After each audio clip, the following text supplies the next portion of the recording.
that works. Thank you, Penny, and thank you once again. I'll just introduce myself again. So I'm Gavin Singleton, but I'm also the project officer at the Wuru Aboriginal Corporation. We're based in Cairns, and I currently coordinate the Yirrakanji Land and Sea Ranger Program out of Cairns. And so we do a lot of different things on the land, but also out on the reef as well, and around education and tourism space. I also, just to give you some background on myself as well, I completed my honours in applied science around Indigenous knowledge and social research, but also am a cultural practitioner, so I do a lot of dancing around the place. Also, it was great to travel over to the Oceans Conference over in New York last year and to dance and perform, promoting some of the cultural values from the Great Barrier Reef. But here, I'd just like to acknowledge the previous speakers that have gone before. I guess they covered a lot of great topics and messages. So I don't want to really double up on what they've said, but rather complement and just provide some different perspective, just for an insight, and hopefully to encourage you to look from another perspective and how we could capture and incorporate that into everything that we do around basic management or even the restoration of our reef, whether it is here in Queensland, Australia, or whether it's around the world. First and foremost, I'll just acknowledge everyone in the room, distinguished guests, but also those who have made this symposium the success that it is. So all those the organising committee and partners, but also to the casino for this lovely venue. I'd like just to start off, I'd like to say something in my language that kind of sums up the importance, the values of the land, the sea, and we as people, our utmost obligation, our responsibility, our roles that we play to ensure the long-term sustainability of the reef. And in my language, I just like to say, Bularongo Ngandada Bulbayingal, Bularongo Ngandada Gulbuyingal, Nganji Bulmabara, Nganji Moko, Bumba Wumamengalam, Pipabai Mo, Gomawu, Gomawu, Gomawu. Basically, what I've said here is that the Creator, Bularo, our God, our ancestors, have given us the land, they've given us the sea, this Great Barrier Reef that we call today, and that we belong to this country. It doesn't belong to us, and that we must look after, protect, and preserve this beautiful place, not just for our children and our future, but for future anyway, for everyone, not just for our grandchildren and those on. And I think that is quite important. Amongst a lot of Indigenous people, we talk about the long-term sustainability, trying to preserve the land that our forefathers have enjoyed. And I'm guessing, and I believe that everyone in this room will share that same value. But in this presentation, I'm going to try and capture some of the Indigenous perspectives of the reef around the restoration space, give you a bit of Indigenous context as it is today, but then cover some of the key themes around connectivity, some of the considerations of impacts of or implications from restoration, but then present some of the aspirations from traditional owners in general from the Great Barrier Reef. But but also just providing, encouraging, the value in investing in traditional owner capacity. Traditional owners all up and down the reef have all different capacities. Some have fully fledged ranger programs, have vessels, and some have none. But it's about investing in the capacity that's there, the skill base, and working together better with, be part of the solution, I guess. I'd also like to acknowledge another colleague who was supposed to be here today presenting, Dwayne Fraser, who's also a traditional owner from Townsville, who cannot be here today. So unfortunately I've had to take up the sole responsibility of presenting these perspectives. It's been challenging as one person. But again, I'd just like to acknowledge again that the Great Barrier Reef is a massive seascape, natural wonder. It is big as it is, living, organic system, covering a large area of the Queensland coast. Also acknowledging the massive, the rich natural cultural values of the reef, ecological values from the inshore to the outshore of the reef, to the north, central and south. And a lot is spoken about a lot of the natural values of the reef and the socio-economic values that we hear today. But from an Indigenous perspective, traditional owners have been present and managing the reef for over 40,000 years or so, give or take. The traditional owners, there are 70 groups from the tip of Cape York to about Murray Island and the Torres Strait all the way down to Gladstone, just north of Brisbane. And each traditional owner group having relationships or interactions to particular areas of the reef. As we know, the cultural values encompasses a lot of different things, the intangible and tangible aspects around our culture, traditions, our language, but then it gets into the livelihood activities, our campsites, traditional use, middens. It just shows how important the reef is to our identity, our well-being, and also history, knowing that our families before us have accessed and used the same places as us have. And it's just carrying on that history, which is quite important. Not only that, there's a theory and a common belief now that traditional owners had organised societies. They built homes, villages. Not like today, conventional textbooks say traditional owner people were more hunter-gatherer society and nomadic.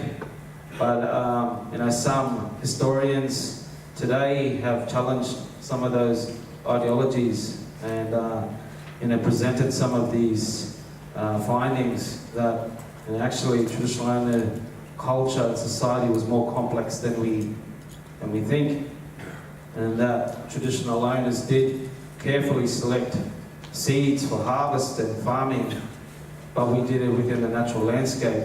Fire stick farming, burning off the land, and we know science today tells us that the land needs fire within Australia, and this is to help germinate some of the seeds. And we know for thousands of years traditional owners have understood the ecology and the connection between the land and the sea. And so burning off the land and doing management activities on the land will also influence the water.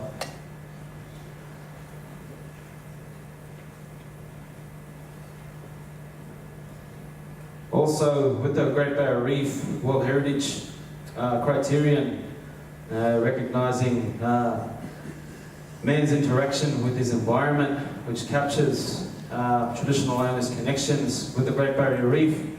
We also know just recently with the wet tropics national listing, just shows you that they're adjacent to the Great Barrier Reef. Traditional owners were here on the landscape, and kind of just shows that, yeah, there would have been a connection with the reef being adjacent to it. And just recently also the Great Barrier Reef Marine Park Authority developing an Aboriginal and Torres Strait Islander heritage strategy. And all these other things around native title claims, Aboriginal cultural heritage bodies that are all popping up along the Queensland coast. So it shows that traditional owners are here, and we're still trying to preserve and continue our rights and interests, but also our knowledge and looking after the land and the adjacent reef. In terms of the Great Barrier Reef space, some have also developed traditional use of marine resources agreements with the Great Barrier Reef Marine Park Authority and the Queensland Government, and looking at managing our traditional use activities. This is then kind of recognised under the International Convention of Biological Diversity, and particularly Article 8J and 10C. It looks at the Nagoya Protocol as well, around managing and continuing sustainable use in World Heritage areas. So again, just like to tap onto the aspects around connectivity as one of the themes of this presentation, where we still look at those different relationships and interactions between animals, plants, people, and the roles that we all play in our environment. Some of our beliefs, traditional owners, we still carry on stories and our beliefs of the creation of the reef, how the reef was once formed 15,000 years ago, 20,000 years ago or so. And particularly in this area, well, each traditional owner group will have a story about the rising sea and how reefs were formed, how islands and cays were formed, and where our rivers once went out to the continental shelf, which are now all submerged underwater. And traditional owners going out into the reef, still continuing, passing on those stories of how the reef was created. And then those stories also guide, they also determine how we must access, how we use different places. Some places were forbidden or taboo under our beliefs and stories for various reasons. Sometimes there are seasonal closures for various reasons. And I think this morning, from the Gimoi Wallabara Yiriji people provided a perspective on that around when the coral are spawning. But this also goes with specific animals breeding and spawning and so forth. The fish, dugong, turtles, they all have their significant times in the year, and so our life, our livelihood activities revolve around these environmental events. So through our beliefs, they also tell us how we must manage the country in certain ways and who has responsibility on caring for certain places. It's important that we try to understand those relationships and roles, and then how they can play a role in today's science. And how could we use or learn from those relationships between different reef systems. If we're going to restore one particular reef system, how's it going to affect another, and vice versa? So through our beliefs and systems, this also is the basic principles of sustainability. So they pretty much restrict where we must go, restrict our taking of resources, but then it also looks at ongoing sustainability and balance. A lot of our belief systems as well talk about well-being. As we know, the connection between people and place is one of the, I guess, principles of our system, knowledge system, and connection to country is a part of that. when we talk about connection to country, it's more or less connection to a place of belonging, a place where the family has shared history in that particular spot or with a specific animal, which in a sense comes in with the totemic animals and plants to a specific family or person. And when we talk about country needs people, what's quite common is that traditional owners believe that country is living, it's always watching us, it's listening to us, and it needs us. And when we're out on the land, when we're out visiting certain special places, we believe that the country is happy to see us. It's happy and it wants us to be there. And then when we are separated from the land, it gets sad, it gets sick. And so, in terms of the spiritual or the intangible, which is quite hard to understand and try to grip on too, is trying to understand that relationship and trying to manage that as best as we can while we are doing these solutions on the ground.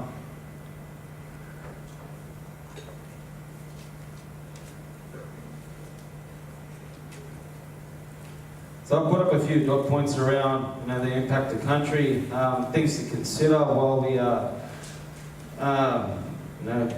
going towards restoration and management on the reef. If one can accept the spiritual connection between people and place, we must try to understand when we're transporting coral from one place to another, understanding what are some of the implications from that. We know, when they, in previous times, when the cane toad was introduced to Cairns and Gordonvale for a certain insect here, and then the cane toad had a lot of impact, environmental impact to our region. So in terms of impact, relocating coral to another area, we have to kind of understand and kind of learn what are some of those threats that might occur. But also, moving one coral from another to another reef, we've got to understand, will it take over a certain place? We know that when we move certain trees to another bit of land, sometimes it's native, but sometimes it doesn't grow in that particular spot, and then it dominates other vegetation that's there. So it's to understand those different aspects. Also around climate change, we have to learn ways to adapt to it's inevitable with climate change, with the rising sea level and the temperature. With the traditional owners passing on the story of when the sea rose and took over a lot of our vegetation and creating our islands, creating some of our reef systems. Traditional owners had to adapt pretty quick with that rising sea level and with the environment around us. So those are some things that we could learn from one another with this changing event that's occurring now. In terms of the separation of people from place, with continuing disconnection of traditional owners from the land, we might further see the reef or our sea country deteriorate because of it's being separated from people. So by continuing on that connection, at least we can address and manage cultural values. Only traditional owners can manage cultural values, and so doing it through a collaborative approach, at least we know we can address cultural values in that way. And we could tick that off as maybe, no, that's not one of the causes.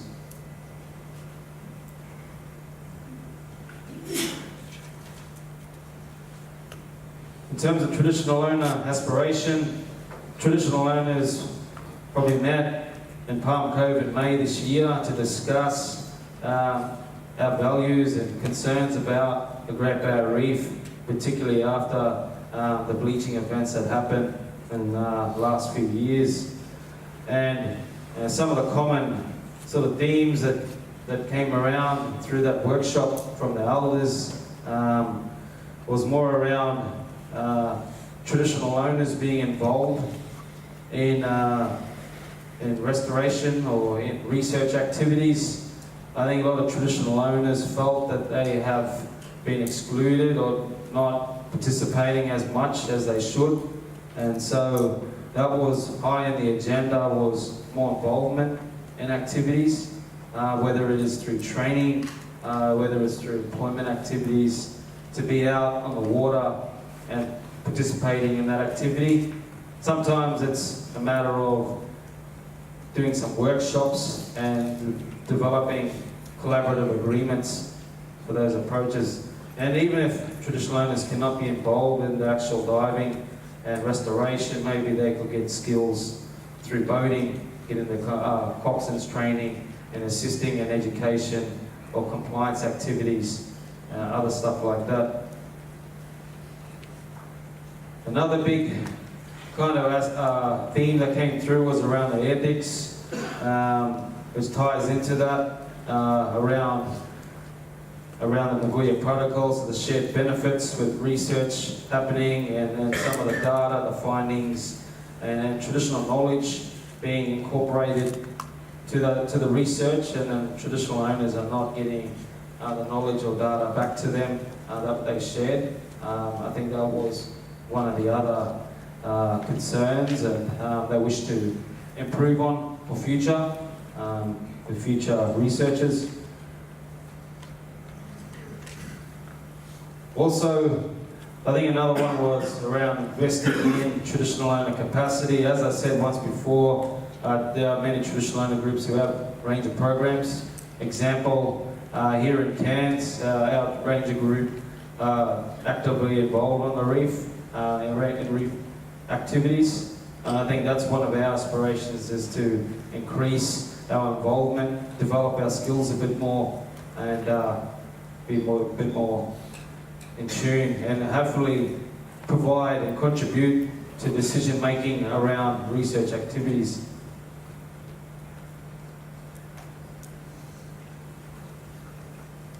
At the recent Great Barrier Reef, the blueprint on reef resilience, the workshop that happened down in Townsville about a year ago, some of the traditional owners presented a statement which is captured in the document around traditional owner aspiration in the reef and the call for collaboration.